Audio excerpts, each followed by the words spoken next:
Hi everyone. तो आज की इस वीडियो में हम पढ़ने वाले हैं मैराथन 6 को डिस्कस करने वाले हैं। ठीक है, ये मैराथन 6 है और अभी तक हमने 5 मैराथन कर चुके हैं जो आपके टीजीटी से रिलेटेड है। ये फैक्ट है टीजीटी का जिसमें हम 5 मैराथन कर चुके हैं। आज 6 मैराथन देखने वाले हैं और हर मैराथन में हम कितने क्वेश्चंस देखते हैं, 100+ देख लेते हैं। ठीक है, 100+। तो आज की इस वीडियो में भी हम देखेंगे। तो हमने 510 फैक्ट देख लिया है अभी तक, जो हमारी जो 2000 सीरीज चल रही है ना, 2000 वाली सीरीज है ये। ठीक है, जिसमें हमने कितना कर लिया है, 5 मैराथन हो चुका है, यानी कि 510 फैक्ट हो चुके हैं आपके टीजीटी से रिलेटेड। आज हम 511 से देखेंगे। स्टार्ट करते हैं सेशन को। पहली बार जो चैनल पे वॉच कर रहे हैं, चैनल को सब्सक्राइब कर लें, वीडियो को लाइक एंड शेयर ज़रूर कर दें। इस चैनल पे आपको ग्रामर, लिटरेचर में आपको एलटी मिलेगा। एलटी की अब तक की 30 क्लास हो चुकी है, जो किसकी है, थ्योरी है। ये थ्योरी की क्लास है 30। टीजीटी की, पीजीटी की एंड ग्रामर की भी मिलेगी। और सेशन अच्छा लग रहा हो तो लाइक भी किया करें। चलिए फिर स्टार्ट करते हैं। ठीक है। In the merry wives of Windsor what is doctor Caius catch phrase often shouted in anger.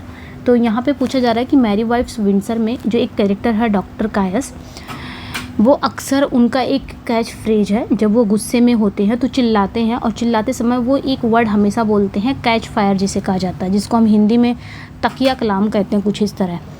ठीक है, तो वो हमेशा बोलते हैं। मतलब ये जैसा होता नहीं है कि अगर आप एक वर्ड हमेशा बोलते हो, गुस्से में रहो चाहे जैसे रहो, लेकिन एक वर्ड हमेशा आपके मुँह से निकलेगा, वो आपका वो हो जाता है।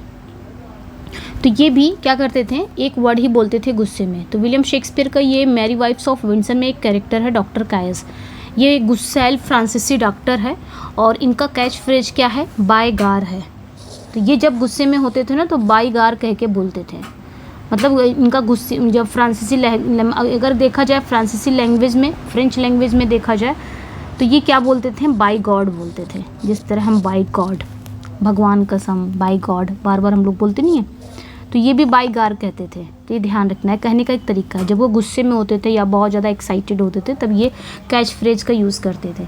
What is the name of June Forsyte lame duck the Polish artist she attempts to patronize. तो जून फोर्साइट के उस लेम डक का नाम क्या है जिसे वो पैट्रोनाइज, ठीक है, जिसे वो पैट्रोनाइज देने की कोशिश करती थी, संरक्षण देने की कोशिश करती थी। तो उनका नाम क्या है, बोलेस्लावस्की। बिल्कुल करेक्ट है, बोलेस्लावस्की इसका नाम है लेम डक का, या फिर बॉशनी सक्सेसर।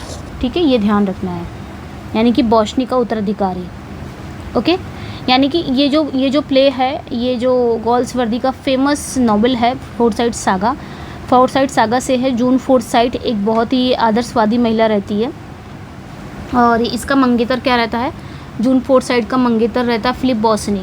तो फिलिप बॉसनी से अलग होने के बाद वो एक ना पेलिश कलाकार था, उसका नाम क्या था, बोलेस्लावस्की को संरक्षण देने की कोशिश करती है। ठीक है। What is the name of the treatise in which Milton lays out his systematic theology discovered only 1823। तो मिल्टन के उस वर्क का क्या नाम है जिसमें उन्होंने अपने सिस्टमैटिक ईश्वर संबंधी विचार लिखे हैं। ठीक है, यानी कि थियोलॉजी लिखा है उन्होंने। ओके, जिसे उन्होंने 1823 में डिस्कवर किया था। तो डी डॉक्ट्रिना क्रिश्चियना। ठीक है, ये ध्यान रखना है, ऑन क्रिश्चियन डॉक्ट्रिन, ये आपने ध्यान रखना है, ईसाई सिद्धांत पर है। तो जॉन मिल्टन का ये जो वर्क है ये लैटिन में लिखा गया है, काफ़ी इंपॉर्टेंट वर्क है। इसमें इन्होंने रिलीजियस और जो गॉड संबंधी, गॉड रिलेटेड जो थॉट्स हैं उसको बहुत ही सिस्टमैटिक वे में रिप्रेजेंट किया है। ये जो वर्क है ना, ये मिल्टन के डेथ के बाद खो गया था और उसके बाद क्या हुआ कि 1823 में इसको खोजा गया। मिल्टन के डेथ के बाद ये वर्क खो गया था, लेकिन 1823 में इसको डिस्कवर किया गया और ये मिल्टन के एपिक पैराडाइज लॉस्ट को समझने के लिए एक इम्पॉर्टेंट सोर्स माना जाता है। Wordsworth only play a tragedy is title what. तो वर्ड्सवर्थ का एकमात्र प्ले है जो ट्रेजेडी है, उसका नाम क्या है, दी बॉर्डर्स। ये याद रखना है, दी बॉर्डर्स, ये इनका मात्र एक प्ले है। ठीक है, और जो कि एक ट्रेजेडी है। नेक्स्ट पे आएंगे, विच प्ले कंटेन्स द लाइन। अच्छा, दी बॉर्डर्स किसके शासन काल में आया है, ये आप लोग मुझे बताएंगे। लास्ट वीडियो में कुमकुम ने काफ़ी अच्छा बताया था, राज यादव ने बताया था। ठीक है, सभी ने बताया था, मतलब 2-4 नाम याद है, दो ही 3 लोग बताए थे। जो मैं पूछती हूँ तो बताया करिए। और आज फिर से क्वेश्चन कर रही हूँ कि दी बॉर्डर्स के बारे में आप क्या जानते हो, ये किसके शासनकाल में आया ये आप बताएंगे, ठीक है। Which play contains the line the first thing we do let's kill all the lawyers, तो ये किस प्ले की लाइन है, ये मैंने कितनी पढ़ाया भी है, जो मैंने उस समय क्या बोलते हैं 200 वो कोट कराया था ना शेक्सपियर का, उसमें मैंने पढ़ाया है। तो ये शेक्सपियर का है, हेनरी 6 पार्ट 2 की लाइन है, ठीक है। ये हेनरी 6 पार्ट 2 की लाइन है और ये फेमस लाइन बोलता कौन है, डिक द बूचर, एक रिवोल्यूशनरी कैरेक्टर होता है, वो बोलता है डिक द बूचर, ठीक है, ये ध्यान रखना है। डिक द बूचर ये बोलता है, वो सुझाव देता है कि अगर एक आदर्श समाज बनाना चाहते हो तो सबसे पहले सभी वकीलों को मार देना चाहिए, क्योंकि वे कानून और व्यवस्था के सिंबल होते हैं। In the play the fugitive what is the profession of the women Clare Dedmond who escapes her stifling marriage, तो फ्यूजिटिव में क्लेयर डेडमोंड जो अपनी घुटन भरी शादी से भाग जाती है, उसका प्रोफेशन क्या होता है, तो she has no profession, she becomes a shop assistant out of desperation, तो उसका कोई प्रोफेशन नहीं होता। फ्यूजिटिव की मेन मुख्य कैरेक्टर है, ये ध्यान रखना है, ये मेन कैरेक्टर है क्लेयर डेडमोंड, ठीक है। ये अपने घुटन भरी शादी से भाग जाती है, इसका कोई ऑक्यूपेशन कौशल नहीं होता है, तो ये अपनी लिबर्टी बनाए रखने के लिए, जीवित रहने के लिए हताश में एक दुकान में सहायक शॉप असिस्टेंट की नौकरी कर लेती है। In Paradise Lost which angel is known as the sharpest sighted spirit of all in heaven, तो पैराडाइज लॉस्ट में किस एंजल को स्वर्ग में, हेवन में सबसे तेज तर्रार वाली आत्मा स्पिरिट के रूप में जाना जाता है, तो यूरियल को जाना जाता है। इसे ही कहा जाता है, अगर कुछ क्वेश्चन आ गया the sharpest sighted spirit of, इतना पूछ लिया किसे कहा जाता है, तो यूरियल को कहा जाता है, ये आपने ध्यान रखना है, ठीक है। सबसे तेज तर्रार वाला एंजल है। In 1805 Prelude Wordsworth addressed the entire poem to whom, तो अगर बात करें 1805 में प्रील्यूड में वर्ड्सवर्थ पूरी पोएम किसे एड्रेस करते हैं, तो सैमुअल टेलर कॉलरिज को करते हैं, क्योंकि वर्ड्सवर्थ जब ये पोएम लिखते हैं ना, तो आप पोम टू कॉलरिज ये इसका टाइटल देते हैं, क्या टाइटल देते हैं, पोम टू कॉलरिज टाइटल देते हैं जब वर्ड्सवर्थ लिखते हैं, लेकिन बाद में मैरी हचिंसन द्वारा इसको पब्लिश कराया जाता है। तो प्रील्यूड 1850 में जब इसको पब्लिश कराया जाता है, तो प्रील्यूड उनकी वाइफ दी रहती है, उनकी विडो, ठीक है, तो ये ध्यान रखना है। अब पूरी पोएम में वर्ड्सवर्थ सीधे कॉलरिज से बात करते हैं और उन्हें दोस्त कहकर भी एड्रेस करते हैं। What is the name of the pirate who captures Hamlet and then benevolently returns him to Denmark? तो उस समुद्री डाकू का क्या नाम है जो हैमलेट को पकड़ता है और फिर उसे डेनमार्क वापस लौटा देता है, तो द पायरेट्स आर अननेम्ड, समुद्री डाकू का कोई नाम नहीं होता है। शेक्सपियर की प्ले हैमलेट में अगर देखा जाए तो हैमलेट को ले जा रहे जहाज पर समुद्री जो डाकू होते हैं वो हमला करते हैं, वो हैमलेट को बंदी बना लेते हैं, लेकिन उसके साथ अच्छा व्यवहार करते हैं और उसे डेनमार्क वापस ले आते हैं। तो प्ले में समुद्री डाकुओं का कोई स्पेशल नाम नहीं बताया गया, ठीक है। What is the specific breed of dog that is recurring motif and companion to the Forsyte specially Soames, तो कुत्ते की कौन सी विशेष नस्ल फोरसाइट परिवार स्पेशली सोम्स के साथी के रूप में बार बार दिखाई देती है, तो ये याद रखना है सीलीहम टेरियर, ठीक है, सीलीहम टेरियर। गोल्सवर्दी का जो फोरसाइट सागा है नॉवल में सीलीहम टेरियर एक नस्ल का कुत्ता है, एक महत्वपूर्ण बोल सकते हो, एक इम्पॉर्टेंट सिंबल है ये कुत्ता बहुत ही वफादारी का प्रतीक है, जो अक्सर फोरसाइट परिवार के जटिल और मतलब बहुत सारे जो जटिल मानवीय रिश्ते हैं उसके विपरीत होता है, मतलब ये ध्यान रखना है, ये फोरसाइट सागा में ही है। Milton sonnet methought I saw my late spouse saint refers to which of his wives, तो मिल्टन का जो सोनेट है मी थॉट, तो मिल्टन की ये जो सोनेट है methought I saw my late spouse saint, ये किस मतलब इनकी किस वाइफ को रेफ़र करती है, तो राइट आंसर यहाँ पे क्या हो जाएगा आपका, उनकी सेकंड वाइफ कैथरीन वुडकॉक, ठीक है, ये ध्यान रखना है, ये इन्हें ही डेडिकेटेड है ये poem me thought I saw, ये एक सोनेट है, ओके, जिनकी शादी के कुछ समय बाद ही डेथ हो गई थी, किनकी, कैथरीन वुडकॉक की। और मिल्टन उस समय तक पूरी तरह से अंधे भी हो चुके थे और उन्होंने अपनी वाइफ को कभी नहीं देखा था, तो पोइट्री में वह मतलब मिल्टन उसे एक सपने में देखते हैं, ठीक है। What is the title of the series of sonnets Wordsworth wrote about the church of England, तो उस सोनेट सीरीज का नाम क्या है, टाइटल क्या है, जिसमें वर्ड्सवर्थ ने चर्च ऑफ इंग्लैंड के बारे में बात की है? तो उसका नाम क्या है? एक्लीजियास्टिकल सोनेट या एक्लीजियास्टिकल स्केचेस। ये ध्यान रखना। इसमें इन्होंने किसके बारे में बात की है? इंग्लैंड के जो चर्च हैं उनके बारे में बात की है। नेक्स्ट पे आएंगे, in a midsummer night dream what are the names of, ये नेम आपका है पी शॉबलशम, ठीक है, Peaseblossoms, 3 fellow fairies who attended to Bottom. तो यहाँ पे पूछा जा रहा है कि मिडसमर नाइट ड्रीम में पी शॉबलशम की 3 साथी परियों का क्या नाम है जो बॉटम की सेवा करती थी? ये जो तीनों परियां थी ना, ये जो फेरीज थी, ये किसकी सेवा करती थी? बॉटम की। तो एक का नाम कॉबवेब था, एक का नाम मॉथ और एक का नाम मस्टर्ड सीड था। तो ये तीनों जो कैरेक्टर हैं, आप कैरेक्टर बोल सकते हो, ये मिडसमर नाइट ड्रीम में ये मस्टर्ड सीड वाला काफ़ी पूछा जाता है कि कहाँ पे पाया जाता है, तो मिडसमर नाइट ड्रीम में, ठीक है। ये तीनों थी शेक्सपियर के प्ले मिडसमर नाइट ड्रीम में। परियों की रानी कौन थी? क्वीन ऑफ फेरीज, तो टाइटेनिया थी, टिटानिया जिसे बोलते हैं। तो टाइटेनिया जो थी, टाइटेनिया की अपनी 4 परियों को बॉटम की सेवा में लगा देती थी, ठीक है। जब बॉटम को वो बना दिया गया था तो अपनी 4 परियों को क्या करती थी? बॉटम की सेवा में लगा देती थी। और इन्हीं परियों का नाम था, एक का नाम था पीसॉबलसम, ठीक है, एक का नाम कॉबवेब और एक का नाम मूथ और एक का नाम मस्टर्ड सीड। तो ये नाम याद रखना आपने। Galsworthy wrote a series of satirical sketches and stories under what pseudonym. तो गोल्सवर्दी अपने किस नॉवल से सैटारिकल, ठीक है, गोल्सवर्दी अपने किस स्यूडोनिम से सैटारिकल स्केचेस और स्टोरीज लिखी? तो याद रखना ARPM, बाद में ये क्या पढ़ा है? For his earliest John sin John, ये ध्यान रखना है, जॉन सिन जॉन। बात क्या हुई कि जॉन गोल्सवर्दी ने अपना, इनका जो लिटरेरी जीवन की शुरुआत हुई थी ना, तो ये अपना जो वर्क अर्ली जो इनके वर्क थे उसको पब्लिश करा रहे थे, तो नाम क्या रखते थे? जॉन सिन जॉन के नाम के तहत ये पब्लिश कराते थे। बाद में इन्होंने कुछ अपने सैटारिकल स्केचेस और स्टोरीज़ के लिए इन्होंने एक और फेक नेम का यूज़ किया, उसका नाम क्या था? ARPM। तो ये भी याद रखना। हालांकि ये सबको पता होगा जॉन सिन जॉन, लेकिन बाद में इन्होंने ये भी एक उपनाम लिया था, ये भी स्यूडोनिम का इन्होंने यूज़ किया था अपने सैटारिकल स्केचेस और स्टोरीज़ को पब्लिश कराने के लिए। ARPM के तहत ये पब्लिश कराते थे बाद में।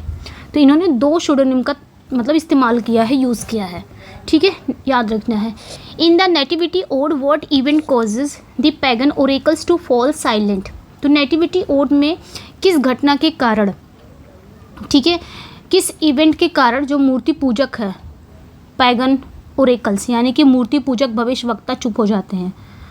तो नेटिविटी ओड किसकी है? मिल्टन की है।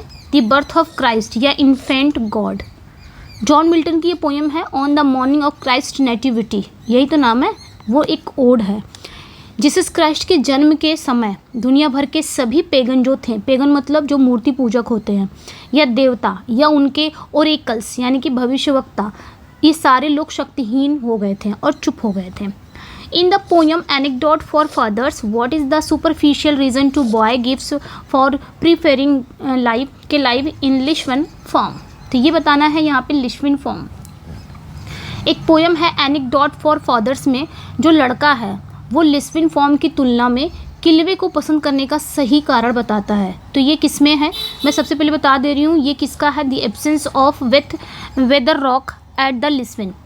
विलियम वर्ड्सवर्थ की एक पोएम है। एक पोएम में एक पिता अपने बेटे पर यह बताने के लिए दबाव डालता है कि उसे एक जगह दूसरी से ज़्यादा क्यों पसंद है।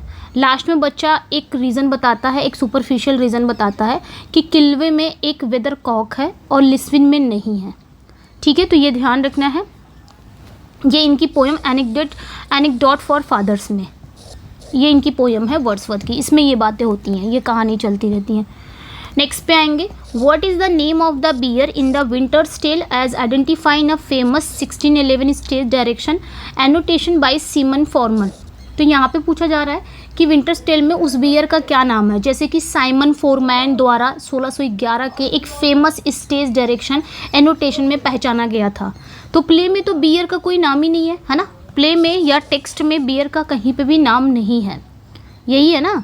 तो शेक्सपियर का जो प्ले है विंटर्स टेल में एक फेमस स्टेज डायरेक्शन है। याद रखना, अगर पूछ लिया जाए क्वेश्चन कि शेक्सपियर के किस प्ले में स्टेज डायरेक्शन का यूज़ हुआ है, एक फेमस स्टेज डायरेक्शन का यूज़ हुआ है, तो वो है आपके विंटर्स टेल। अब ये स्टेज डायरेक्शन क्या होता है, एक भालू द्वारा पीछा करते हुए बाहर निकलता है, स्टेज पर भालू आता है।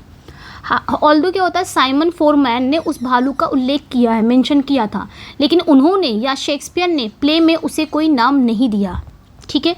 In the novel Villa Rubein which character's artistic struggle mirror that of Philip Boshney. ठीक है। अगर बात करें कि नॉवेल में, नॉवेल ये किसका नॉवेल है, गोल्सवर्दी का नॉवेल है, विला रूबेन उनका अर्ली नॉवेल है। विला रूबेन में कौन सा कैरेक्टर फिलिप बॉशनी के आर्टिस्टिक स्ट्रगल को दिखाता है, तो उसका नाम है क्रिश्चियन डिवोर। ठीक है, क्रिश्चियन डिवोर, ये याद रखना है। ये जॉन गोल्सवर्दी की शुरुआती नॉवल विला रूबेन में है। क्रिश्चियन डिवोर जो कि एक पेंटर है, जो अपनी आर्ट और लव के लिए समाज में संघर्ष करता है। और ये जो कैरेक्टर है ना क्रिश्चियन डिवोर, ये किसकी कैरेक्टर की तरह मिलता जुलता है, इसका कैरेक्टर जो है गोल्सवर्दी के बाद के फेमस जो कैरेक्टर फिलिप बॉशनी के समान है। जिस तरह फिलिप बॉशनी भी एक वो भी था ना, आर्किटेक्ट था ना, तो उसी की तरह मिलता जुलता है। What is the name of the Samson father in Samson agonist, तो मनोआ नाम रहता है ना, सैमसन के बूढ़े पिता का क्या नाम रहता है, मनोआ। नेक्स्ट पे आएंगे, which poem describe the poets encounter with a soldier returning from a Napoleonic Wars. तो यहाँ पे पूछा जा रहा है कि कौन सी पोएम है जो, मतलब कौन सी पोएम है जहाँ पे पोएट की नेपोलियन के युद्धों से लौट रहे एक सैनिक के साथ मुलाकात के बारे में बताती है, तो वो है the discharge soldier later in the Prelude. तो ये वर्ड्सवर्थ का ही वर्क है द डिस्चार्ज सोल्जर। ये एक पोएम है, बाद में इसको प्रील्यूड का एक पार्ट भी बना है, तो ये भी ध्यान रखना है, इंपॉर्टेंट हो जाएगा। इसमें क्या होता है, द डिस्चार्ज सोल्जर में बाद में ये प्रील्यूड में शामिल भी था। विलियम वर्ड्सवर्थ की ये पोएम है द डिस्चार्ज सोल्जर। इसमें क्या होता है, नेपोलियन के युद्धों से लौट रहे, यानी कि नेपोलियन से युद्ध करने के बाद लौट रहे एक थके हुए सैनिक के साथ अपनी मुलाकात के बारे में इन्होंने इसमें लिखा है। और यही पोएम बाद में इनकी ऑटोबायोग्राफिकल वर्क द प्रील्यूड का एक पार्ट भी बन गया। ठीक है, ध्यान रखना है इसको। इन 12th night what fictitious name does Malvolio believe that the author of the letter uses an anagram of his own name? तो the fortunate unhappy he misunderstand MOAI, ये ध्यान रखना है। यहाँ पे कहा जा रहा है कि 12th नाइट में मालवोलियो क्या मानता है कि कैरेक्टर के लेखक ने, यानी कि कैरेक्टर के राइटर, मतलब जो लेटर का राइटर है, सॉरी कैरेक्टर ने, लेटर के राइटर ने किस काल्पनिक नाम का यूज़ किया होगा, जो उसके अपने नाम का एक एनाग्राम है। यानी कि एनाग्राम मतलब जहाँ पे लेटर का उलट फेर हो जाता है उसे बोलते हैं एनाग्राम। लेटर को हम उलट फेर कर देते हैं।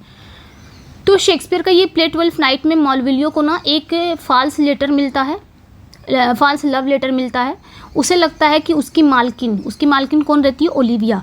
ओलिविया ने लिखा है, लेकिन लेटर में शाइन के रूप में क्या रहता है, MOAI, ये लेटर लिखे होते हैं। तो मालवोलियो इन लेटर को अपने नाम का एनाग्राम समझने की कोशिश करता है। उसको लगता है शायद मेरा नाम है, उल्टा सीधा करके लिखा गया होगा, तो अपने नाम का वो एनाग्राम समझने की कोशिश करता है। ठीक है, उसको लगता है कि शायद लेटर को इधर उधर कर दिया गया है, लेकिन बाद में वो फेलियर हो जाता है, यानी कि असफल रहता है। इसके बजाय वो लेटर के टाइटल पे क्या रहता है, द फॉर्चुनेट अनहैप्पी, ये रहता है कि आखिर इसको लिखने वाला कौन है, राइटर कौन है, द फॉर्चुनेट अनहैप्पी लिखा रहता है। तो यहाँ पे भी वो समझने की कोशिश करता है, मतलब लेटर का टाइटल द अनफॉर्चुनेट अनहैप्पी के, वो क्या समझता है कि शायद ये जिसने, मतलब मेरी जो मैम है ओलिविया ने लिखा है, शायद उन्होंने डिस्गाइज किया होगा। ठीक है, मतलब डिस्गाइज नहीं, अपना स्यूडोनिम, शायद उन्होंने नकली नाम करके यहाँ पे साइन किया होगा, अपना नाम ना लिख के फॉर्चुनेट अनहैप्पी लिख दिया हो। तो इसको भी वो मान लेता है कि डिस्गाइज नाम मान लेता है। तो उसे लगता है कि ये उसकी अपनी स्थिति के बारे में बता रहे हैं। हालांकि उसको लगता है कि ओलिविया उससे प्यार करती है, लेकिन मतलब यहाँ पे वो भाग्यशाली है। हाँ, यहाँ पे थोड़ा सा वो भाग्यशाली है कि हाँ ओलिविया उससे प्यार करती है, बट बेचारा अभागा इसलिए है क्योंकि उसे अपने प्यार को सीक्रेट रखना है। The play of family man satirize the pomposity of provincial mayor, what is his name. तो प्ले में अ फैमिली मैन में, ठीक है, एक ये गोल्सवर्दी का प्ले है a family man. A family man में एक प्रोविंशियल मेयर के वर्क पर एक व्यंग करना है। उसका नाम क्या है, तो जॉन बिल्डर पर। ठीक है। जॉन मिल्डर जो इस फैमिली मैन का कैरेक्टर है, इस पर एक व्यंग है। नेक्स्ट पे आएंगे, in Areopagitica Milton argue that a cloistered virtue is inferior, what does he mean. तो एरियोपैजिटिका में मिल्टन तर्क देते हैं कि क्वालिस्टेड वर्च्यू ये क्या है, इन्फीरियर है। इसका क्या मतलब है, ठीक है। तो एक मतलब एक ऐसा क्वालिटी है, ये जो क्वालिस्टेड वर्च्यू है ना, ये एक ऐसी क्वालिटी है जिसकी प्रलोभन द्वारा परीक्षा ना हुई हो, मतलब वो सच्चा गुण नहीं है। तो जॉन मिल्टन ने अपने फेमस स्पीचेस इसमें एरियोपैजिटिका में लिबर्टी ऑफ प्रेस का समर्थन करते हैं। क्वालिस्टेड वर्च्यू मतलब वो क्वालिटी, वो सदाचार जिसे दुनिया की बुराइयों से दूर मठ या एकांत में सुरक्षित रखा जाए। तो मिल्टन का मानना था एक ऐसी क्वालिटी सच्ची नहीं है, एक ऐसा गुण सच्चा नहीं है। असली सदाचार वही है जो बुराई को जानने, उसका सामना करने और फिर भी सही रास्ता चुनने की क्षमता से पैदा होता है। ये नहीं कि जो मठ में रहता है वो असली सच्चाई वाला है या अच्छे गुण वाला है, जो अकेले रहता है, जो रिक्लूज हो जाता है, या वो अच्छे गुण वाला नहीं। अच्छे गुण वाला तो वही है जो बुराई को भी जानता है और उसका सामना भी करता है और उसके बावजूद वो सही रास्ते पर चलने की उसके अंदर क्षमता होती है। ये इन्होंने बताया। What is the name of the Dalesman whose story of losing his two sons is the subject of a poem, The Excursion? तो यहाँ पे कहा जा रहा है, तो उस डेल्समैन का क्या नाम है। यहाँ पे पूछा जा रहा है कि उस डेल्समैन का क्या नाम है जिसके दो बेटों के खोने की कहानी है, और ये एक दी एक्सकर्जन की एक पोइट्री का थीम भी है, या यूँ बोलो सब्जेक्ट है। तो माइकल, ठीक है। विलियम वर्ड्सवर्थ की सबसे लंबी पोएम है द एक्सकर्जन, 1814 में आया था। रिकल्यूज का ये सेकेंड बुक है द एक्सकर्जन। इसमें एक शेफर्ड की ट्रेजिक कहानी शामिल है, ठीक है। उस शेफर्ड का नाम है माइकल। ये कहानी वर्ड्सवर्थ के दूसरे फेमस पोएम मतलब जिसका टाइटल क्या है, माइकल का आधार ही है। तो माइकल क्या है, माइकल एक बहुत ही बूढ़ा डेल्समैन जो अपने बेटे को खो देता है, उसकी याद में भेड़ों का एक बाड़ा बनाना शुरू करता है जो अधूरा रह जाता है। तो ये ध्यान रखना है माइकल, ठीक है। ये उसी का आधार है, माइकल की स्टोरी की तरह ही है। जैसे माइकल है ना, वर्ड्सवर्थ की जो पोएम है माइकल, पेस्टोरल पोएम है, उसमें वो अपने बेटे को खो देता है। तो उसी तरह इसी में भी मतलब एक्सकर्जन में भी एक ट्रेजिक स्टोरी है, एक शेफर्ड की ट्रेजिक स्टोरी है, वो अपने दोनों बेटों को खो देता है। उसी तरह मतलब उसी कहानी पर ये आधार है, ठीक है। नेक्स्ट पे आएंगे, what is the title of the Shakespeare's long narrative poem about the rape of Roman matrons. तो यहाँ पे सभी को पता है शेक्सपियर के लॉन्ग नैरेटिव पोएम का नाम क्या है, जहाँ पे एक रोमन मैट्रन का रेप होता है। तो रेप ऑफ लुक्रीज, ये याद रखना है, 1954 में आया था ये, ठीक है। तो ये रेप ऑफ लुक्रीज जो कब आया था, 1594 में आया था। मैंने 19 बोल दिया, सॉरी, 1594 में आया था, ठीक है। 1593 में वो आया था, Venus and Adonis. What is the title of Goldsworthy's first published work, a collection of short stories from 1897? तो गोल्ड्सवर्दी का फर्स्ट पब्लिश वर्क कौन सा है, उसका टाइटल क्या है, जो कि शॉर्ट स्टोरी का कलेक्शन है जो 1897 में आया था। तो ये याद रखना है, ये क्या है, फ्रॉम द फोर विंड्स, जो जॉन सेंट जॉन के तहत आया था। मतलब जब ये पब्लिश हुआ था तो उस पर राइटर का नाम क्या था, जॉन सेंट जॉन था। ये 1897 में आया था, ठीक है, फ्रॉम द फोर विंड्स। इन्होंने इसे अपने असली नाम से नहीं बल्कि जॉन सेंट जॉन के नकली नाम से पब्लिश कराया था, ठीक है। और इन्होंने इसे ही कहा था burn it you will oblige me, इसे ही वर्क को कहा था, जो कि बहुत बुरी तरह से पिट गई थी ये वर्क। तो इन्होंने गुस्से में कहा था कि इसे जला दो, तुम्हारा मुझ पे एहसान होगा। Which of the fallen angels is described as an artisan worshipped as, अगर हम बात करें यहाँ पे वर्शिप्ड एज हेफेस्टस, ठीक है। यहाँ पे कहा जा रहा है कि वो कौन से फॉलन एंजल हैं, मतलब किस फॉलन एंजल को एक कारीगर के रूप में दिखाया गया है जिसे हेफेस्टस के रूप में पूजा जाता है। किसके रूप में, हेफेस्टस के रूप में उसे पूजा जाता है, और वो एक आर्टिशन है। तो मुल्सीबर, ये ध्यान रखना है, मुल्सीबर ये शैटन के साथ विद्रोह करने वाला फॉलन एंजल में से एक है। और हेवन ने ये एक ना ग्रेट आर्किटेक्ट था, कारीगर था, लेकिन अर्थ पर रोमन्स ने, मतलब जो यूनानी थे, जो ग्रीक थे, ग्रीक्स ने उसे अपने कारीगर देवता यानी कि हेफेस्टस के रूप में पूजा की। Wordsworth wrote a political pamphlet in 1809 criticizing a treaty. What was it called? तो ये ध्यान रखना, अगर क्वेश्चन आ भी गया तो किसे हेफेस्टस के रूप में पूछते थे, तो मुल्सीबर को, इतना याद रखना है, ठीक है। वर्ड्सवर्थ ने 1809 में एक एक ट्रीटी की आलोचना करते हुए एक पॉलिटिकल पैम्फलेट लिखा, उसे क्या कहा जाता है? तो उसे क्या कहा जाता है? Concerning the relation of Great Britain, Spain and Portugal. तो ये ध्यान रखना है, ठीक है। Concerning the relation of great and Portugal, इसमें वर्ड्सवर्थ ने इसे 1809 में ये वर्ड्सवर्थ का ना 1809 में आया हुआ था, एक लॉन्ग पॉलिटिकल पैम्फलेट था जिसका टाइटल ये था, concerning the relation of Great Britain, Spain and Portugal, ठीक है।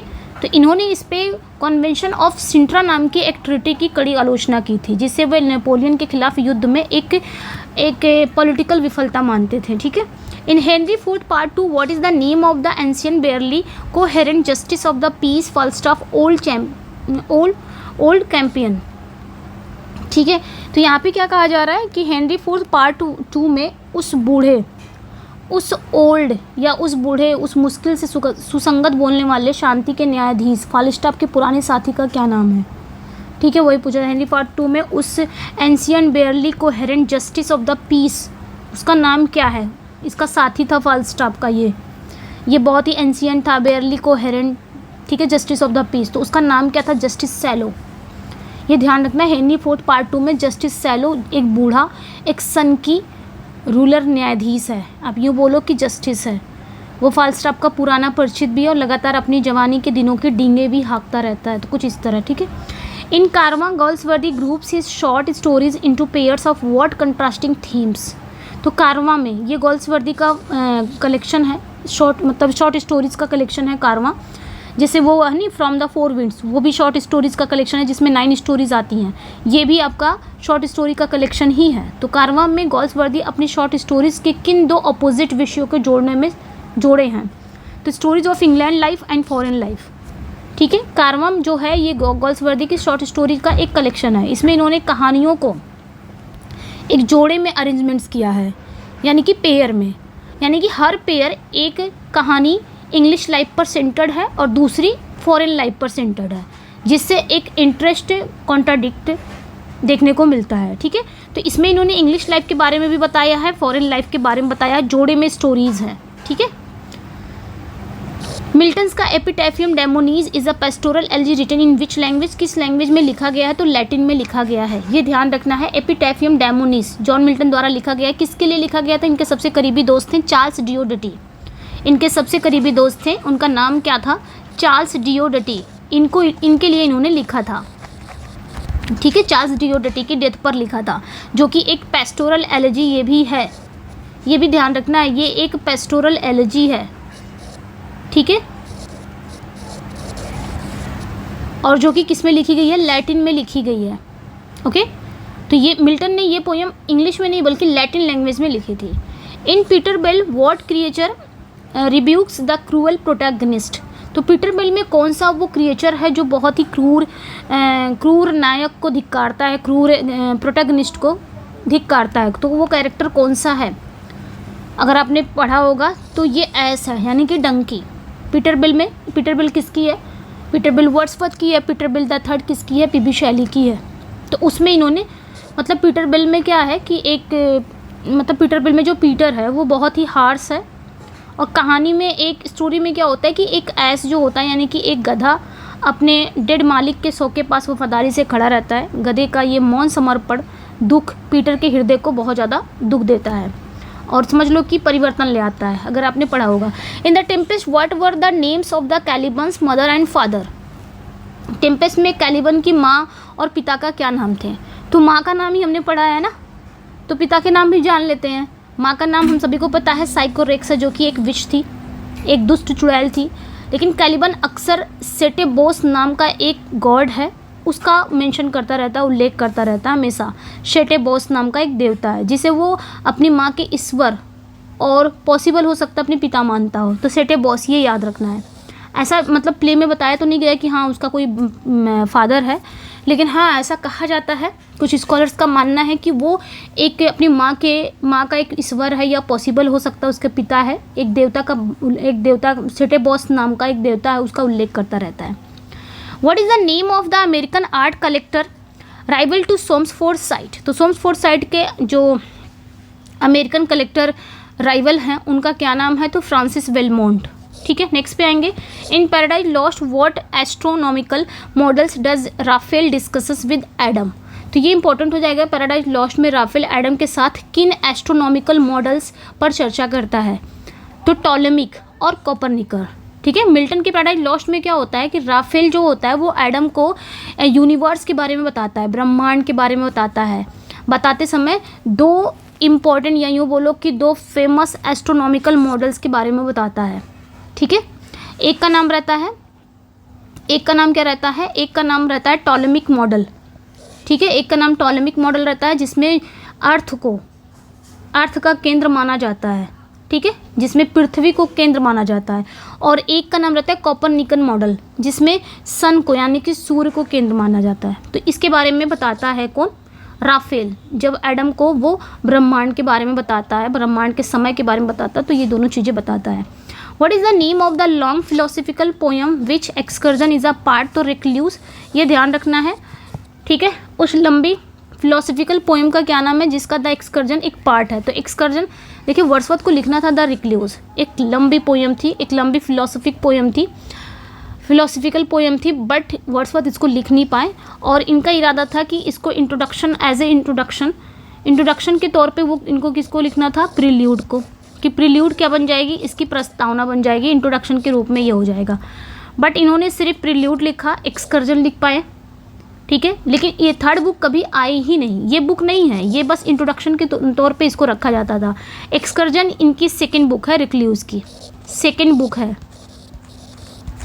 जो कब आई थी, 1814 में आई थी एक्सकर्जन। लेकिन इसकी फर्स्ट बुक कौन सी है, मैंने बहुत बार बताया है, ये कब आया था, 1888 में, the home at Grasmere. Recluse की फर्स्ट बुक है, 1888 में आया था, the home at Grasmere. Second book कौन सी थी, द एक्सकर्जन, 1840 में, और थर्ड बुक कभी पब्लिश ही नहीं हुई, जो कि अधूरी रह गई। और ये प्रील्यूड तो बस इसका इंट्रोडक्शन बनाना था, लेकिन जब अधूरी रहेगी तो प्रील्यूड को बाद में इंडिविजुअल पोएम के रूप में इसको पब्लिश कराया गया, ठीक है। तो ध्यान रखना, which character in Much Ado About Nothing is the master of malapropism. तो मच अडू अबाउट नथिंग में कौन सा कैरेक्टर है जो मैलाप्रोपिज्म यानी कि शब्दों का गलत यूज़ उसमें माहिर है। मैलाप्रोपिज्म क्या होता है, जैसे कोई शब्द है उसकी जगह पर, जैसे कोई राइट वर्ड है, राइट वर्ड की जगह पर उससे मिलता जुलता वर्ड यूज़ कर लो, वो होता है मैलाप्रोपिज्म। तो डॉगबेरी नाम का जो कैरेक्टर ये अक्सर ऐसी गलतियाँ करता था। ये मच अडू अबाउट नथिंग में मिलता है, एक मूर्ख सिपाही है जो सिपाही है जो बड़े और जटिल शब्दों का यूज़ करने की कोशिश करता था लेकिन हमेशा गलत शब्द बोलता था, ठीक है। और जब भाई उसी से मिलता जुलता वर्ड बोलोगे तो थोड़ा सा रेडिकुलस हो जाएगा। आगे आते हैं, in the play Joy the central conflict is Joy disillusionment with her mother's what her affair with another man, ठीक है, ये ध्यान रखना है। प्ले जॉय में सेंट्रल कैरेक्टर जॉय का अपनी माँ के मतलब जॉय का अपनी माँ के किस वर्क से एकदम डिसएल्यूजनमेंट हो जाता है, यानी कि दूर हो जाती है वो अपनी माँ से, क्योंकि उसकी माँ का अफेयर दूसरे आदमी का होता है, वो जान जाती है। नेक्स्ट पे आएंगे, the Doctrine and Discipline of Divorce what is the primary end of marriage according to Milton. तो Doctrine of Discipline of Divorce में मिल्टन के अनुसार शादी का जो प्राइमरी पर्पज़ है वो क्या होना चाहिए, तो कंपेनियनशिप होनी चाहिए, solace and contentment of man. Next पे आएंगे, which poem criticize the meddling intellect for dissecting nature.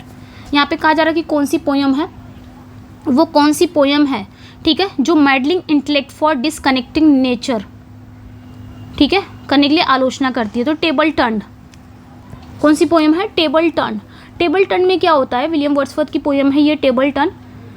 इनको लगता है इसमें पोएट बुक से मिलने वाले जो ज्ञान है उसकी तुलना नेचर से मिलने वाले ज्ञान को सुपीरियर बताते हैं। इनको लगता है कि बुक से जो आपको ज्ञान मिल रहा है वो ज़्यादा सुपीरियर नहीं है, बल्कि नेचर से ज्ञान मिलना ज़्यादा सुपीरियर है।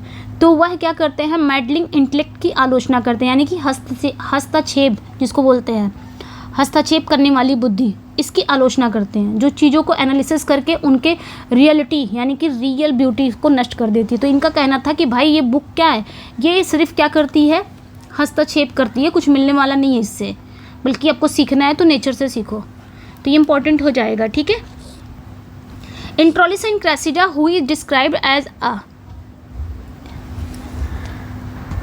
ठीक है, Troilus and Cressida who is described as a scurrilous Greek and serves as a cynical chorus. तो ट्रोलिस एंड क्रेसिडा में किसे स्क्रूलेस ग्रीक यानी कि अपमानजनक ग्रीक के रूप में दिखाया गया है, जो कि एक सिनिकल कोरस के रूप में काम करता है। तो थर्साइड्स ये आपके ट्रॉलिस एंड क्रेसिडा में मिलता है। शेक्सपियर का प्ले है, प्रॉब्लम प्ले है। अच्छा, बात अगर की जाए प्रॉब्लम प्ले कौन कौन से हैं वो आप लोग कमेंट सेक्शन में बताना। दूसरा क्वेश्चन मैंने यहाँ पे पूछ लिया है, प्रॉब्लम प्ले कौन कौन से हैं, तो ये भी मुझे कमेंट सेक्शन में आप लोग बताइएगा, ठीक है।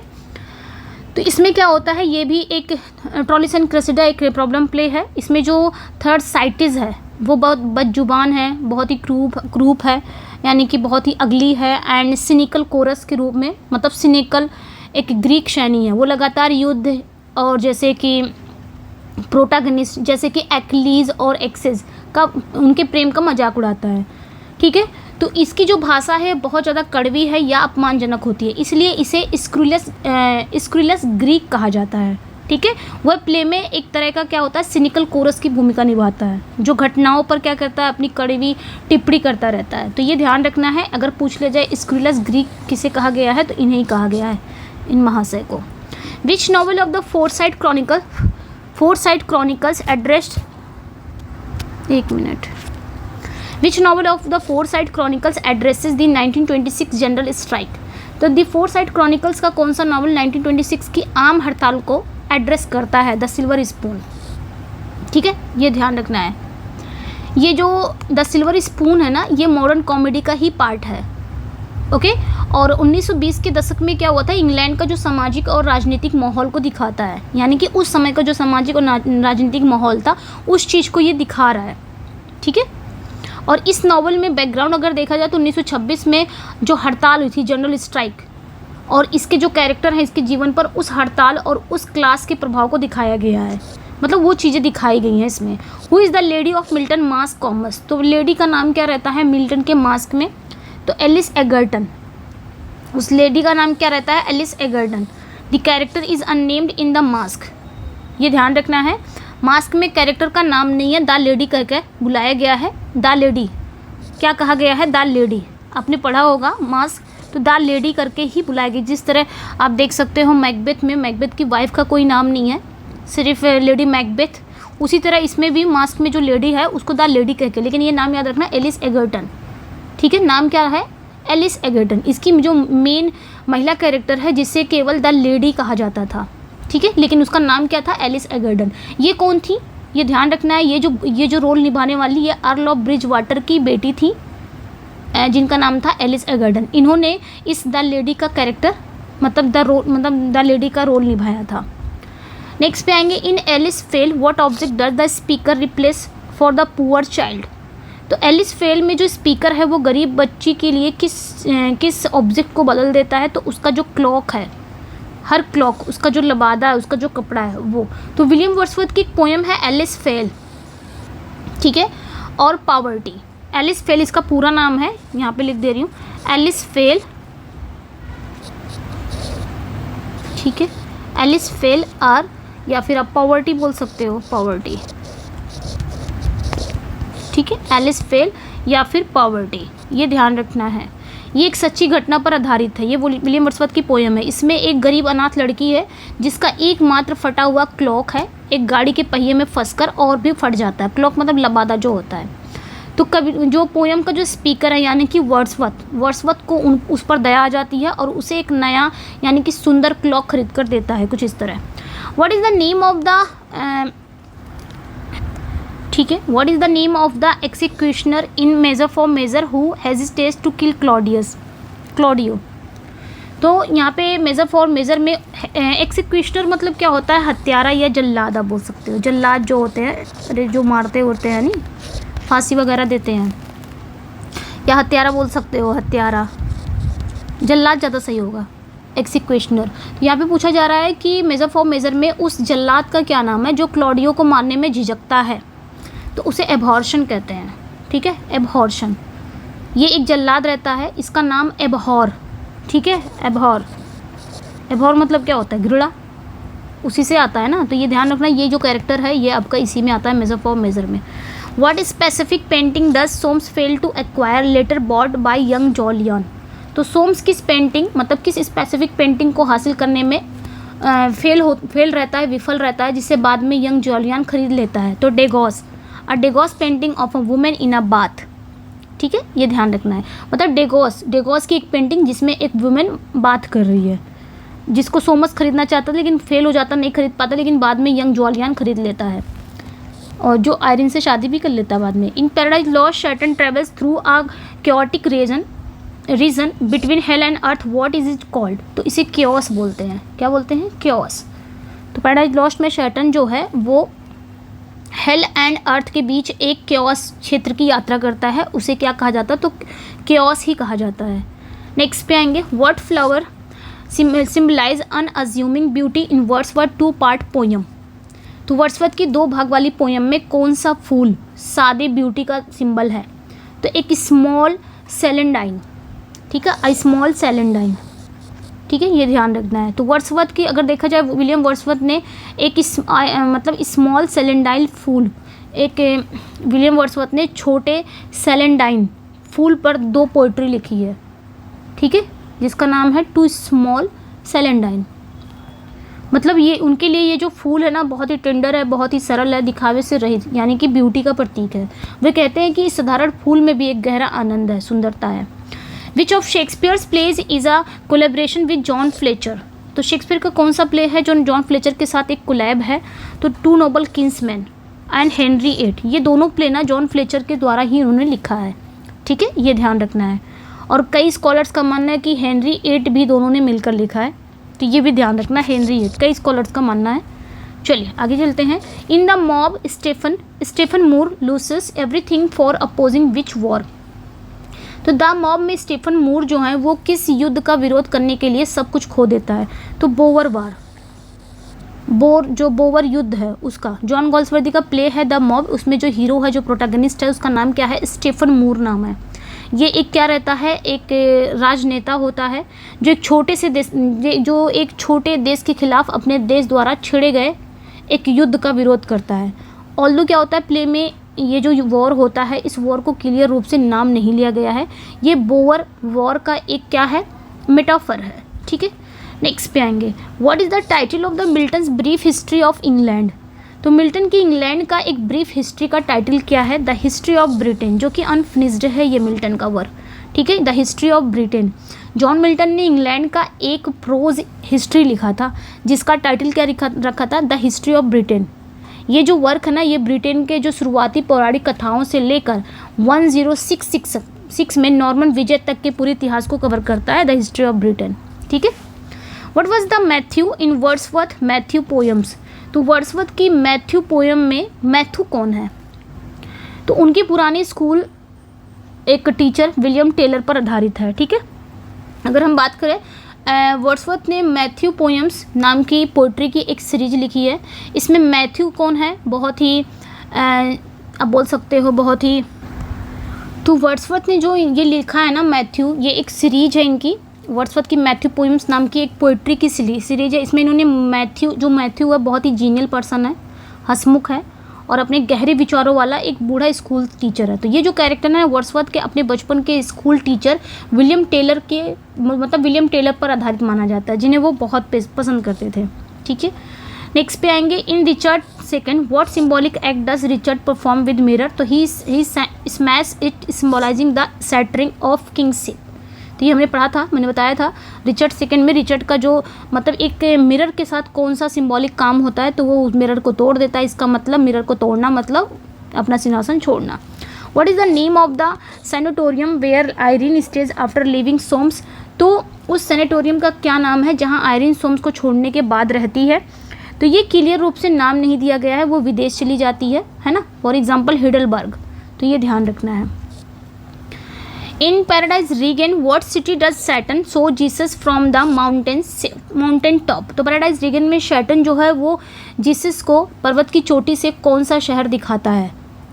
तो मिल्टन, अगर हम देखें मिल्टन का ये सबसे मतलब एपिक ये भी है, 4 बुक्स में है, छोटी एपिक है और 4 बुक्स में है। पैराडाइज रीगेन मिल्टन की फेवरेट भी है। सैटन जो है वो जीसस को प्रलोभन देने के लिए, टेम्पटेशन देने के लिए, टेम्प्ट करने के लिए उन्हें क्या करता है, एक ऊंचे पहाड़ पर ले जाता है। वहाँ से वो उसे मतलब स्पेशली एथेंस शहर दिखाता है, क्या दिखाता है? एथेंस शहर। ठीक है, ये ध्यान रखना है। In Guide to the Lakes Wordsworth oppose to construction of what on Windermere. तो गाइड टू लेक्स में वर्ड्सवर्थ ने विंडरमेयर पर किसके निर्माण का विरोध किया है? तो आर रेलवे लाइन पर। ये ध्यान रखना है, ये वर्ड्सवर्थ का वर्क है, प्रोज वर्क है, गाइड टू द लेक्स। ठीक है, ये वर्ड्सवर्थ का प्रोज वर्क है। ठीक है, प्रोज वर्क है, गाइड टू द लेक्स में लेक डिस्ट्रिक्ट की जो नेचुरल सुंदरता है उसकी इन्होंने वकालत की है, उसके संरक्षण के लिए वकालत की है। उन्होंने विंडरमेयर तक एक रेलवे लाइन का निर्माण हो रहा था उसका विरोध किया, क्योंकि उन्हें डर था कि इसमें जो भी टूरिस्ट की भीड़, मतलब इससे क्या होगा, टूरिस्ट की भीड़ आएगी और क्षेत्र में शांति और सादगी नष्ट हो जाएगी। तो इन्होंने इसका किया था। इन द टेमिंग ऑफ द श्रू who इम्पर्सनेट्स विसेंशियो। Taming of the Shrew में अगर देखें, ठीक है, टेमिंग ऑफ द श्रू में कौन विसेंशियो का रूप धारण करता है? तो द मर्चेंट फ्रॉम मांटुआ। शेक्सपियर की कॉमेडी है the Taming of the Shrew में।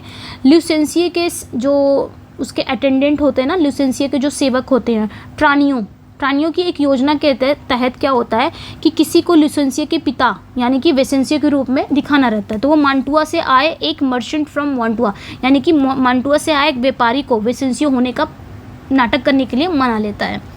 तो ये क्या होता है यहाँ पे, ये ध्यान रखना है, टेमिंग ऑफ द श्रू में होता है। ठीक है, तो कौन विसेंशियो का रूप धारण करता है? तो मांटुआ का व्यापारी। In The Country House Galsworthy critique the landed gentry through which family. तो ये ध्यान रखना है, इसका नाम क्या है? पेंडिस। कंट्री हाउस में गोल्सवर्दी किस परिवार के माध्यम से जमींदार जो अरिस्टोक्रेटिक वर्ग है उनकी आलोचना करते हैं? तो पेंडाइस परिवार के थ्रू। ठीक है, इसमें क्या होता है, पेंडाइस परिवार के बारे में दिखाते हैं, लेकिन ये किसकी आलोचना कर रहे हैं?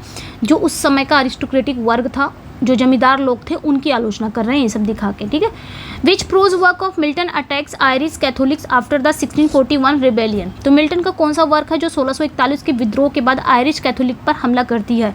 तो observation upon the Articles of peace with the Irish rebels. ठीक है, आगे चलते हैं, ये 1641 में आया था। आगे चलते हैं,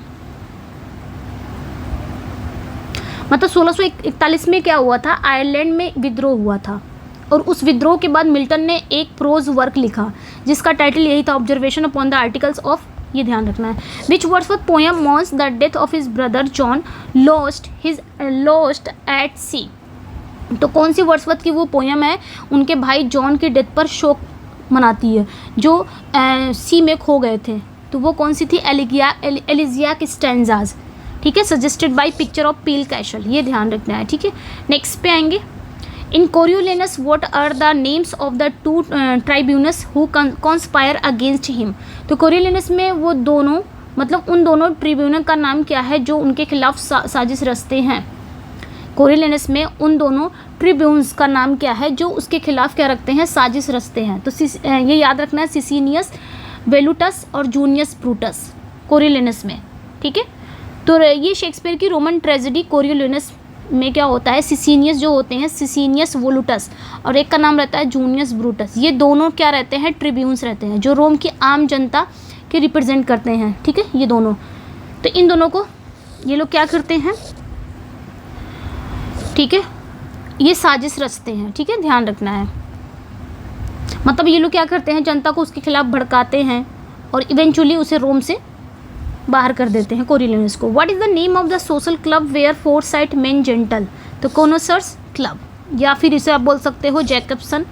नेक्स्ट पे आएंगे, in Lycidas what two handed engine stands at the door. तो God justice acts of reformation, ये हमने पढ़ लिया था। हाँ, लिसिडस में मिल्टन ने 2 हैंडेड इंजन के बारे में बात किया है, यानी कि 2 हाथों वाला इंजन। तो इसे क्या बोलेंगे? इसे गॉड्स जस्टिस बोल सकते हैं या एक्ट्स ऑफ रिफॉर्मेशन की बात कर सकते हैं। नेक्स्ट पे आएंगे, which poem tells of a mother who goes mad after her husband is lost in a snowstorm. तो यहाँ पे कहा जा रहा है कि कौन सी पोइट्री है एक ऐसी माँ के बारे में बताती है जो अपने पति के बर्फीले तूफान में खो जाने के बाद पागल हो जाती है। तो ये वर्ड्सवर्थ की द थॉर्न है। ठीक है, ये ध्यान रखना है, ये लिरिकल बैलेट्स का एक बड़ा पार्ट है। ठीक है, who is the king of the fairies in the Midsummer night Dream? तो ओबेरॉन है। किंग अगर पूछा तो ओबेरॉन है, क्वीन पूछा तो Titania. In Galsworthy short story The Apple Tree what is the rustic girl's name? तो अगर बात करें गोल्सवर्दी की शॉर्ट स्टोरी है द एप्पल ट्री में, उस रस्टिक गर्ल्स का नाम क्या है? तो मेगन। उस रस्टिक गर्ल्स का नाम क्या है, मेगन। ये ध्यान रखना। जॉन गॉल्सवर्दी की बड़ी ये मार्मिक क्या बोल सकते हैं शॉर्ट स्टोरी है द एप्पल ट्री। इसमें एक युवा कैरेक्टर होता है, युवा कैरेक्टर की कहानी है या एक युवा स्टूडेंट्स की कहानी है जिसे एक भोली भाली रस्टिक लड़की से यानी कि ग्रामीण लड़की मेगन से प्यार हो जाता है। वो उसे शादी करने का वादा करता है लेकिन फिर उसे छोड़कर चला जाता है, जिसके बाद क्या होता है, एक ट्रेजिक रिजल्ट मतलब कॉन्सिक्वेंसेस होते हैं। The character Delilah in Samson Agonistes is based on which biblical figure. तो डेलीला, ये ध्यान रखना है, डेलीला, ठीक है। सैमसन एगोनिस्ट में दलीला नाम की जो कैरेक्टर है वो किस बाइबल के कैरेक्टर पर बेस्ड है, तो डेलीला। तो मिल्टन का ये बहुत ही अच्छा वर्क है सैमसन एगोनिस्ट, बाइबल के बुक ऑफ जजेस से सैमसन की कहानी पर आधारित है। तो बाइबल के किस, ये ध्यान रखना है, बुक ऑफ जजेस, ठीक है, बुक ऑफ जजेस। ये जो बुक ऑफ जजेस है ना बाइबल की, इसी पर आधारित है ये सैमसन एगोनिस्ट की कहानी। प्ले में क्या होता है, सैमसन को धोखा देने वाली उसकी पत्नी दलीला ही होती है। तो बाइबल की दलीला पर बेस्ड है, ठीक है। नेक्स्ट पे आएंगे, the lyrical ballads were originally published anonymously, who was credited for the rhyme of the ancient mariner.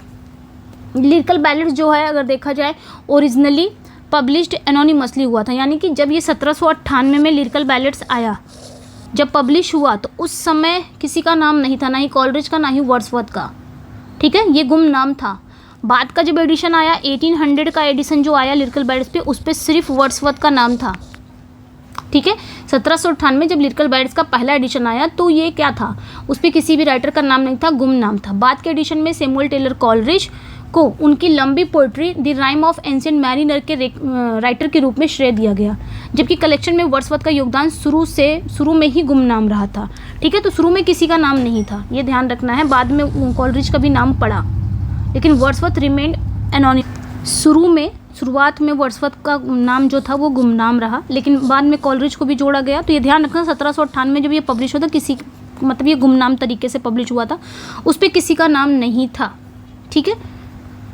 What is the name of the tavern where Falstaff Carusus in Henry IV? तो Henry fourth में उस टैवरन का क्या नाम है जहाँ फाल्स्टाफ मौज मस्ती करता था, द बोर्ड्स हेड टैवरन, ठीक है। तो हेनरी फोर्थ पार्ट 1 पार्ट 2 में सर जॉन फाल्स्टाफ और उसके जो साथी थे, साथी का नाम क्या था, प्रिंस हाल सहित सभी, लंदन के एक ईस्ट चीफ में, ये कहाँ पे स्थित है, लंदन का एक ईस्ट चीफ में, ये वहाँ पे लोकेटेड है द बोर्ड्स हेड टैवरन।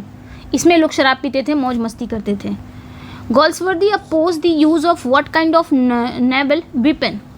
तो गॉल्सवर्दी किस प्रकार के नौसैनिक हथियार का यूज़ किया, मतलब यूज़ का विरोध करते थे, तो ये सबमरीन्स यानी कि जो पनडुब्बी वगैरह होते थे इसमें। तो जॉन गॉल्सवर्दी बड़े ही फिलैंथ्रोपिस्ट टाइप के थे। जब वर्ल्ड वार फर्स्ट हुआ उसके दौरान उन्होंने सबमरीन का यूज़, जो सबमरीन का यूज़ करते थे पनडुब्बी, ठीक है, उसका कड़ा विरोध किया। Milton's Commonplace Book reveals his early interest in what form of government, तो रिपब्लिकनिज्म। ये ध्यान रखना, मिल्टन ने कॉमनप्लेस बुक में सरकार के किस फॉर्म में उनकी शुरुआती मतलब जो उनका अर्ली जो इंटरेस्ट था उसका पता चलता था, तो वो रिपब्लिकनिज्म।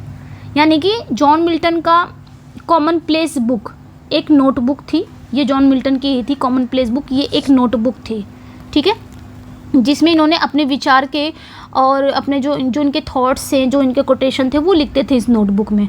और इस बुक से पता चलता था कि उन्होंने कम उम्र में ही रिपब्लिकनिज्म में काफ़ी उनकी गहरी रुचि थी, यानी कि गणतंत्रवाद में। यानी इनको एक ऐसी सरकार चाहिए था जिसमें सुपीरियर यानी कि सर्वोच्च शक्ति नागरिकों के पास हो और कोई राजा ना हो। The table turn, what does Wordsworth say his better teacher than books, तो नेचर है ना, टेबल टर्न में यही बताया ना, वर्ड्सवर्थ किताबों से बेहतर शिक्षक किसे कहते हैं, नेचर को कहते हैं। और वो इन्वोक भी करते हैं कि आओ नेचर से सीखो, किताबों को छोड़ो। In Othello what object does Iago plant in Cassio's lodging, तो अगर देखा जाए ओथेलो में यागो कैशियो के कमरे में कौन सी वो चीज़ रख देता है, तो डेस्डिमोना का हैंकरचीफ रख देता है। शेक्सपियर के लिए ओथेलो में जो विलन है यागो एंटागोनिस्ट, वो ओथेलो के मन में डाउट पैदा करने के लिए डेस्डिमोना का जो रुमाल है वो चुरा लेता है, और ओथेलो का वो पहला गिफ्ट रहता है, वो उसे क्या करता है कैसियो के कमरे में रख देता है, जिसे देखकर ओथेलो अपनी पत्नी पर शक करता है। इन बियॉन्ड शक क्या करता है, वहाँ से वो कंफर्म हो जाता है। In Beyond the protagonist Gyp is married to a man what profession. तो बियॉन्ड में ये गोल्सवर्दी का वर्क है। बियॉन्ड में जो फीमेल हीरोइन है गाइप है ना, गाइप इसको पढ़ा जाएगा। बियॉन्ड में जो प्रोटैगनिस्ट है यानी कि जो हीरोइन है गाइप की शादी किस प्रोफेशन, किस पेशे के व्यक्ति से होती है, तो उसका नाम क्या रहता है, वायलिन। ठीक है, ये याद रखना, वायलिन फ्योर्शन। जॉन गोल्सवर्दी का ये नॉवल है बियॉन्ड, उसमें जो हीरोइन है ना गाइप, बहुत ही भावुक होती है, बहुत टैलेंटेड रहती है। वो एक वायलिनिस्ट यानी कि वायलिन से शादी करती है, वायलिनिस्ट से शादी करती है जिसका नाम फ्योर्शन रहता है। ठीक है, नेक्स्ट पे आएंगे। In Paradise Lost what is the name of the river of the forgetfulness in hell. तो पैराडाइज लॉस्ट में हेल में जो एक रिवर है उसका नाम क्या ले थे। नेक्स्ट पे आएंगे। What is the name of Wordsworth sonnets और कैपिटल पनिशमेंट। तो वर्ड्सवर्थ अगर बात करें यहाँ पे कि सज़ा पर यानी कि पनिशमेंट पर, वर्ड्सवर्थ के सोनेट का क्या नाम है, तो sonnet upon the punishment of death. जिन्होंने पनिशमेंट पे ये सोनेट लिखा है, ठीक है, इसका नाम यही है। नेक्स्ट पे आएंगे। In what play does the conjurer Pinch appear. तो जादूगर ये जो रहता है ना पिंच, ये जादूगर रहता है, ये किस प्ले में दिखाई देता है, तो कॉमेडी ऑफ एरर्स में दिखाई देता है। ये ध्यान रखना। पिंच एक स्कूल टीचर होता है और एक कंज्यूरर होता है यानी कि जादूगर होता है। उसे ये पता लगाने के लिए बुलाया जाता है कि मेन जो कैरेक्टर है यानी कि मेन कैरेक्टर पर किसकी बुरी आत्मा का साया है। What is the subject of Galsworthy 1912 essay a commentary. तो गोल्सवर्दी का 1912 का जो एस्से है कॉमेंट्री, उसका विषय क्या है, तो social inequality and the poor. ठीक है, ये ध्यान रखना है। नेक्स्ट पे आएंगे। What is the metre of Lycidas. Lycidas का मीटर क्या है। लिसिडस का जो मीटर है ये एक पेस्टोरल एलजी है। ये मेनली आयम्बिक पेंटामीटर में लिखी गई है और इसकी जो राइमिंग स्कीम है, मतलब इसकी राइमिंग स्कीम और लाइनों की जो लेंथ है वो रेगुलर नहीं है। ठीक है, तो ये ध्यान रखना है। इरेगुलर पेस्टोरल एलजी है, आयम्बिक पेंटामीटर में लिखा है, वेरिएड राइम है, मतलब उतार चढ़ाव होते हैं। In the prelude which branch of mathematics does Wordsworth praise. तो प्रील्यूड में वर्ड्सवर्थ ना मैथमेटिक्स के किस ब्रांच की तारीफ करते हैं, तो जियोमेट्री की।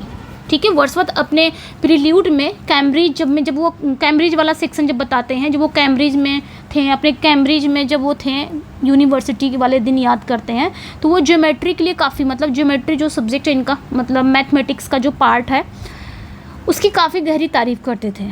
ठीक है, उनके लिए जियोमेट्री क्या केवल क्या बोलते हैं फार्मूला का अध्ययन नहीं था, बल्कि एक तर्क था। ज्योमेट्री में इनको लॉजिक लगता था।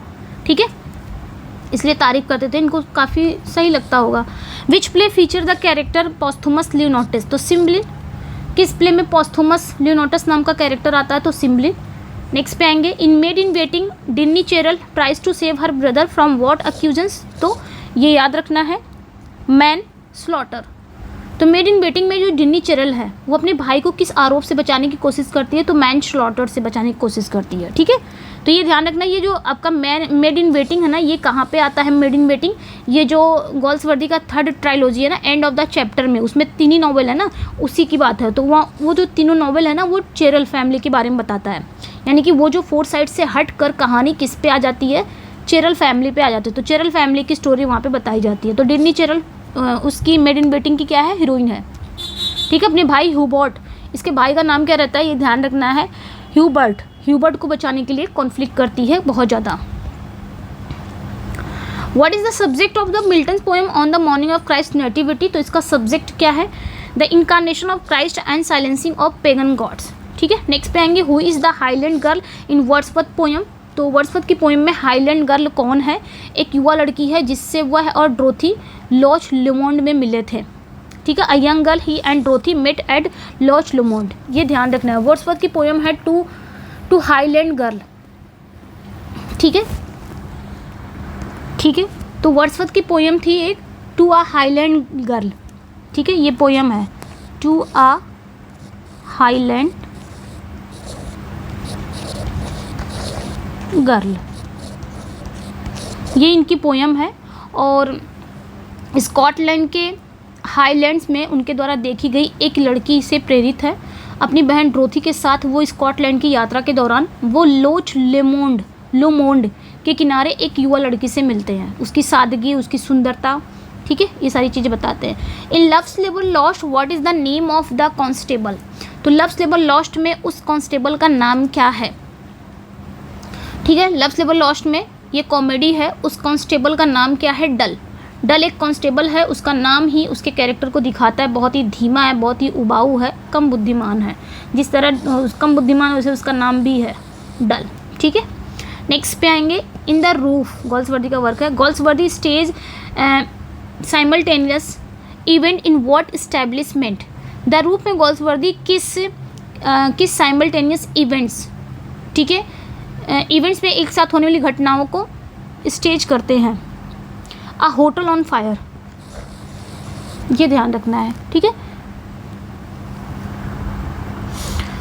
मतलब इसमें क्या होता है, अ होटल ऑन फायर। गोल्सवर्दी का जो प्ले है ना द रूफ, ये बहुत ही, अगर देखा जाए पूरा प्ले पेरिस के एक होटल में लगी आग के दौरान घटित होता है। स्टेज को ना अलग अलग मंजिलों में बांटा गया है और ऑडियंस एक साथ देख सकते हैं कैसे अलग अलग कमरों में अलग अलग कैरेक्टर अपनी मुसीबत में अपनी अपनी एक्शन दे रहे हैं। मतलब सब आग लग गई है तो सब लोग अपना अपना क्या कर रहे हैं, अलग अलग कमरों में मुसीबत आई है और सारे कैरेक्टर अलग अलग कमरों में जो मुसीबत आई है उसको एक्शन कैसे प्रतिक्रियाएं कर रहे हैं, रिएक्शन दे रहे हैं। मिल्टन की of education was address to whom, तो मिल्टन की ऑफ एजुकेशन ये किसे एड्रेस है, तो शैमुअल हार्टलिप को एड्रेस है। ये कौन होते हैं, हार्टलिप एक जर्मन ब्रिटिश स्कॉलर थे, ठीक है, और एक शैक्षिक सुधारक थे। नेक्स्ट पे आएंगे, what is the name of the house where Wordsworth spent his last 37 years, तो उस घर का नाम क्या है जहाँ वर्ड्सवर्थ अपने जीवन के लास्ट 30 वर्ष बिताएं, तो राइडल माउंट, ये याद रखना है, राइडल माउंट। ऐसा कहा जाता है कि शायद 1813 से लेके 1850, ठीक है, रिडल माउंट नाम के घर में रहे जो लेक डिस्ट्रिक्ट में ही है, स्थित है। ये उनके फेमस पहले घर, यानी कि ये उनका जो फेमस पहले घर डब कॉटेज से बड़ा था, ठीक है, और यहाँ के बागीचों में आसपास झीलों, पहाड़, ये सारे सीन्स वगैरह थे इनके घर के आसपास। What specific wound does Mercutio receive leading to his death, तो मर्क्यूशियो का कौन सा वो स्पेसिफिक घाव लगता है जिससे उसकी डेथ हो जाती है, तो stab wound under Romeo's arm, Romeo की बाह के नीचे एक छुरा घोंपा गया, ठीक है। मतलब रोमियो एंड जूलियट में क्या होता है, मर्क्यूशियो और टाइबॉल्ट के बीच लड़ाई के दौरान रोमियो बहुत ही कहता भाई झगड़ा मत करो, शांति बनाए रखो, लेकिन जैसे ही वह उन्हें अलग करने की कोशिश करता है, टाइबॉल्ट रोमियो की बाह के नीचे से अपना छुरा घोंपकर मर्क्यूशियो को घायल कर देता है और मरते समय मर्क्यूशियो दोनों परिवार को कोसता है। A plague o' both your houses, ये कहता है, ठीक है। आ जाते हैं 600 पे आ गए हम लोग। In the patrician who is the young tutor that loves the protagonist sister, तो पैट्रिशियन में उस युवा ट्यूटर का क्या नाम है जो प्रोटैगनिस्ट की बहन से प्यार करता है, तो मिस्टर कोर्टियर। कुछ अगर आपके प्ले सारे गोल्सवर्दी के जो प्ले होंगे ना आपके क्लियर होंगे ना तो सब समझ में आ रहा होगा। In Samson Agonistes what is the name of the giant of Gath who taunt Samson, Samson Agonistes में गॉथ के उस विशाल काय का क्या नाम है जो सैमसन का मजाक बनाता है, हराफा, ठीक है, हराफा। नेक्स्ट पे आएंगे, in Hart Leap Well what does the second part of the poem do, Hart Leap Well में पोएम का दूसरा पार्ट क्या करता है, तो provides moral reflection on the story. ये वर्ड्सवर्थ की पोएम है हार्ट लीप वेल, ठीक है, ये वर्ड्सवर्थ की पोएम है हार्ट लीप वेल। ये जो पोएम है ना ये 2 पार्ट में बटी है। पहला पार्ट एक शिकार की पुरानी स्टोरी सुनाता है जिसमें एक हिरन है जो असाधारण छलांग लगाने के बाद मर जाता है, और पोएम का जो दूसरा पार्ट है वो प्रेजेंट टाइम में सेट है जहाँ पोएट उस जगह पर जाता है और कहानी पर एक नैतिक चिंतन करता है और जिसमें वो जानवरों के प्रति जो क्रूरता हुई है उसकी निंदा करता है, ठीक है।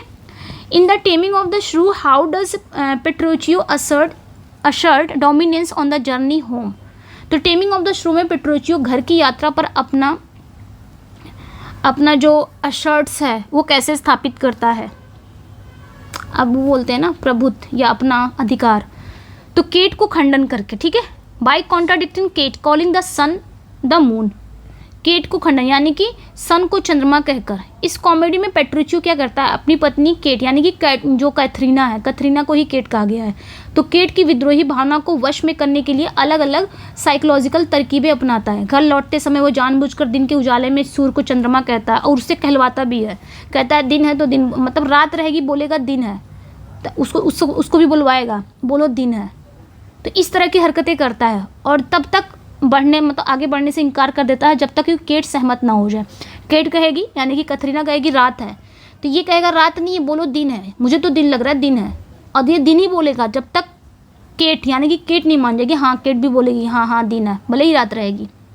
लास्ट में केट हार मान लेती है, उसकी हर बात से सहमत होने लगती है और उसके वश में होने के लिए एक महत्वपूर्ण मोड़ मिल जाता है। तो ये चीज़ें हैं। What is the last gesture of Soames Forsyte on his death bed? तो अपनी डेथ बेड पर सोम्स फोर्साइट का अंतिम इशारा क्या रहता है? ही holds out a portrait of Irene. वो आयरिन का एक चित्र आगे बढ़ाता है। फोर्साइट सागा के लास्ट में क्या होता है, जब सोम्स फोर्साइट मर रहा होता है तो वो अपनी बेटी फ्लेयर के लिए अपनी पहली पत्नी आयरिन का एक पिक्चर निकालता है। तो ये काफ़ी मार्मिक इशारा है, ठीक है, जो दिखाता है जीवन भर कड़वाहट और अधिकार की भावना के बावजूद उसका आयरन के प्रति जो जुनून है, जो प्रेम है, वो बना रहा है। What is the etymological meaning of pandemonium? तो पेंडेमोनियम का अर्थ क्या है? तो ऑल डेमन्स, ग्रीक पैन या डेमन, ये ध्यान रखना है, ठीक है। पेंडेमोनियम यानी कि जो हेल की राजधानी है। ये जो टर्म है ना, ये 2 ग्रीक शब्द से बन के बना है, मतलब 2 ग्रीक शब्दों से बना है। एक का नाम है पैन, पैन मतलब जिसमें आपके सभी आ जाते हैं ऑल, और एक का नाम बना है डेमोन। डेमोन मतलब क्या होता है? डेमोन मतलब दानव, राक्षस। इस प्रकार इसका जो लिटरल अर्थ है यानी कि सभी राक्षसों, सभी डेमन का जगह या सभी राक्षसों का स्थान, ठीक है। Which Wordsworth poem feature the solitary leech gatherer? तो वर्ड्सवर्थ की किस पोएम में लीच गैदरर है? तो रेजुलेशन एंड इंडिपेंडेंस, यानी कि इसका नाम है लीच गैदरर, दूसरा नाम है। नेक्स्ट पे आएंगे according the first folio which play is a comedy but often played as a tragedy. तो फर्स्ट फोलियो के अनुसार कौन सा प्ले कॉमेडी है लेकिन अक्सर ट्रेजेडी के रूप में खेला जाता है? Merchant of Venice also Measure for Measure है तो कॉमेडी, लेकिन इसके जो अंदर जो स्टोरी है ना, वो लगती है कि अब ट्रेजिक हो जाएगा या हीरो हीरोइन मर जाएंगे या कुछ ट्रेजिक अंत होगा, कुछ इस तरह। तो ये दोनों प्ले हैं, ठीक है। Merchant of Venice, Measure for Measure, ये आपने ध्यान रखना है, ठीक है। इसमें जो प्रेम कहानियाँ हैं और इसका जो अंत है सुखद तो होता है, लेकिन इसमें बहुत सारी चीज़ें दिखाई जाती हैं जिससे पता चलता है कि अब ट्रेजेडी होगी। समस्या प्ले है, प्रॉब्लम प्ले है। Who is the publisher of Michael मॉन्ट books a modern comedy? A modern comedy में माइकल मॉन्ट की बुक का पब्लिशर कौन होता है? तो डैनबी एंड विंटर। नेक्स्ट पे आएंगे which angel upon discovering Adam and Eve's transgression sheds fast flowing tears. यहाँ पे कहा जा रहा है कि एडम और ईव के पाप की खोज पर कौन सा एंजल तेजी से बहते हुए आंसू बहाता है? तो वो कौन रहते हैं?